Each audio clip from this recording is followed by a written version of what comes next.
I hope so now understand wetin I dey talk. My people, if you are interested, I get one guy made it for UK. He dey into computer course, na winch, na wizard him be. He go teach you program so many like more than 7 to 8 different courses may you no know for computer. May go fit give you like 6, 7, 5,000 euros monthly. This no be joking matter, this no be laugh. Contact Mr. Andrew with the number made the see for screen so that you go start your course and you could get €100 guarantee discount. If you tell Andrew say you come from Coco Mama, say you see this advert for Coco Mama channel so that you go get your discount of €100. Please no waste time. No just see this video and do like say you no see am.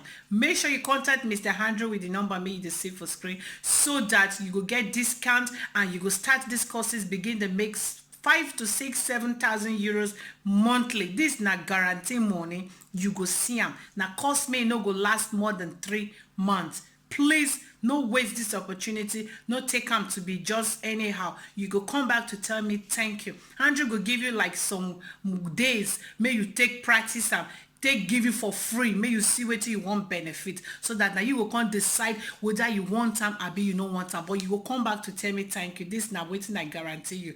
And I get some beautiful sisters for this platform. I get some cute brothers for this platform all over the world: Nigeria, America, UK, London, Hellfire and Heaven. Make dem dey single, dem want partner. Please contact me with the number made dey see for screen. My own number now I go put for this place. Mr. Andrew number now I go put for the other place.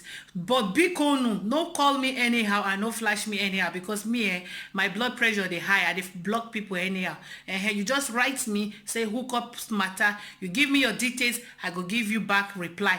I get brothers and sisters like I said for you, made them single. Some are elderly ones, some are younger ones, all over the world, including Hellfire and Heaven. They are single, they want person, they want partner. I can hook una up, make una start from there. Big Konu, I am not joking, no, I am very, very serious. Make I stop for this young.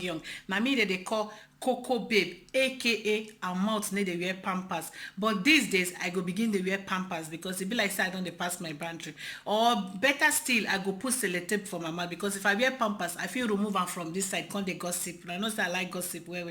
So we no go dey wear pampers. Pampers go quick remove. We go dey wear sellotape so that una no go dey hear my mouth again. Then so make I stop for this young.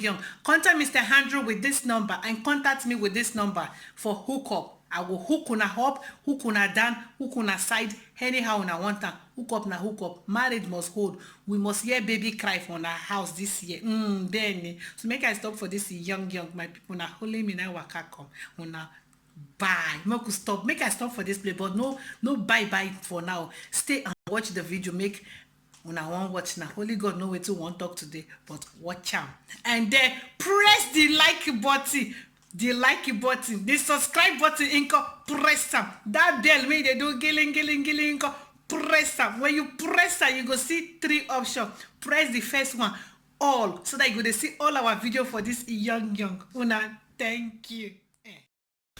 Nollywood actor, Yoruba Nollywood actor was killed on Monday by X-Men. They traveled, made them wan go shoot their movie for. Then X-Men attack their car, their motor, and so many other people. They just dey shoot for head. Strange bullet just go meet this handsome man, John Won. His name is Junwon. Junwon, na Yoruba guy. I don't even know if I pronounce the name well. For Ilorin Expressway, like this handsome man, X-Men just shoot am. This one now the actor made dey inside may die, so many other people made them shoot, but this one as na actor, na in people, na im make the matter come go viral. In colleagues may then dey there when it happen. Everybody as X-Men attack, they shoot go. Now in this strange bullet just meet this handsome guy. So this guy now don't become rest in peace just because of waiting, because Fulani X-Men na dey rule the country. Fulani X-Men, una wan kill Nigerians finish, una wan kill everybody for that country. Make una go una land na. The northern part big. e big. Everybody don run leave northern part for una still carry una wahala dey come meet us again for southeast. Make una go una land. Me, I no dey like division, no, but as e don come be like this, division are the best. The way Fulani herdsmen dey kill people left, right and center, go university, Christian university, kidnapped children, kidnapped youth, kidnapped our teenage men we send go school, go university, behead them. This month 2 batch of Christian student was beheaded, including Reverend Father, including leader of Khan for Adamawa. Wetin we do Buhari? Wetin we do herdsmen? Wetin we do una? See, Nigerians, make una boycott this cow. So time don reach, una no go dey chop this cow meat again, oh, because the Fulani they no dey chop am. They no dey chop cow, na bones they dey eat. I live with them. I know they know how they talk. This one no be say they attack them. Now we dey chop meat pass. Make we start to dey rear our cattle. Enough is enough. This killings is too much. They'll kill children, kill everybody, kill pastor, kill mother. Waiting. See this Nollywood actor now. You know, plan say he go die the day before yesterday. They go, make they go shoot their movie. This man, they just shoot them, attack. They attack many motors. Just begin to shoot. Like waiting happen. Like waiting happen. May una go just come people land. Now by force they go allow, they go give una land to do cow. We go get the land. They tell una say we no like cow business. Make una go una land, go do una cow business. So carry una cow, go chop una land for there. Una no get grass. Now una no get grass. Una land na dry land. You come somebody land. You won't come kill the person. Say the person no give you in grass chop by force. Hausa Fulani una own done too much. Una don't bite more than una can chew. Una become una killers, una be una doctrine, una Bible, una religion tell una mona they kill people. Our own not tell us to kill people. Hausa Fulani mona leave us alone. No, the killings is too much. Fulani herdsmen make una value cattle more than human being life. One cattle die or kill 10 human being. Make una come out for our land. Now una cause all this problem. Now una cause this division. They kill people here and there. Attack car, rape women, kill children, go bush, burn all the villagers because of waiting. Because they say the cattle no chop their crops. Buhari give them money to do farm work. Why una can't chop their crops? Hausa Fulani una go on our land, oh. We don't need una for our land, oh, because una killings, una they enjoy to they drink blood, una they enjoy to they kill people, una they enjoy to they slaughter people. Una go on our land, Hausa Fulani. We don't need una. Una carry una cattle go. We go they eat fish. No be the same cattle make Hausa Fulani men dey carry wa. They go dey fuck cow. We no want chop disease though. More than carry na cattle go Hausa Fulani. More than know they kill people because of cattle. Cattle and human being life no be the same life. More na go Hausa Fulani, Buhari, more na go. We no need una. Carry your people, build houses. Make they put cattle for them. Use Nigerian money, build houses for them. Make they put grass, they give cattle, no problem. We know if you exchange human being life every day with cattle, oh. Cattle's life and human being life na two different things. Hausa Fulani una go, una stop these killings. We don't need una. Una don't already talk say una no need us. We will not need una again. This killings is too much. It's too much, Buhari. Every day, X-Men kill this, X-Men kill that. I won't kill everybody for Nigeria finish. What happen now? We run live una for the northern part, say mo come out for there Sharia law and only Hausa Muslim fit stay for north. Oh. We run live una. Who fit come una land come kill una people? Who fit come una land come kill una cattle? Why una come dey use us dey do anyhow? Now because of say we dey leave everything for God, say we be Christian, God now God dey fight for us.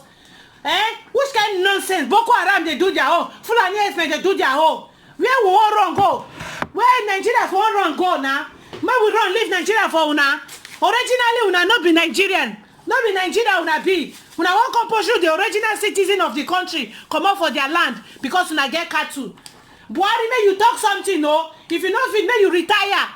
Buhari may you come down. You not fit do anything. It's not obvious say you not fit do anything. Your wife said don't tell us say no be you the rule. Say no be you does there for Aso Rock. So Buhari come down. This not what he promised Nigeria. So no be only Hausa Fulani 9 days for that life. Oh, no be only cattle 9 days for that life. Oh, No be ele cattle dey Nigeria. So many people there for Nigeria country, no. And the vice president, you are a disgrace to Christian. You are a disgrace, vice president. You are a disgrace. Vice president may carry face like small monkey made them for bush. You are a disgrace. Tinubu, you are a disgrace. Christian leaders, me una dey support these people because they give una money. Una be disgrace. Hausa Fulani, oh, mona no kill all Nigeria, so mona no kill everybody, oh. We no be cow, oh. Since cow na be una life, cow na una value. Mona carry una valuable property go una land.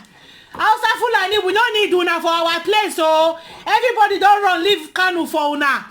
Everybody don't run leave Kanu for una. Live everywhere for una. Make una leave our town. Una no get grass, una there for dry land for una country. For una land, no fresh grass. Una come where fresh grass there. Una walk kill the people, remove their crops, give una cattle, say who die.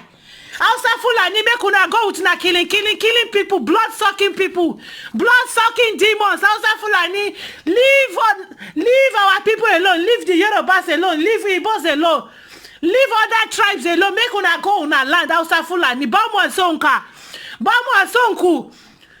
Kuna keshe mutani kama mutani ba mutumba. Allah zai kama ku, Allah zai kama Buhari dan buro ubanka, shege dan buro ubanka, kaci buro ubanka. Kaci bro ubanka Buhari kana so ka kashe kowa a wannan duniya ko wallahi talala zai kashe ka, Allah zai kashe yaranka don bro ubanka ka sauka ba ma son ka Buhari ba ma son ka kaci bro ubanka ba ma son ka pusu bro ubanka ba ma son ka Buhari ba ma son Hausa ku tafi mona go na land Hausa Fulani killers blood-sucking people mona go Hausa Fulani go we don't need una anymore blood-sucking people.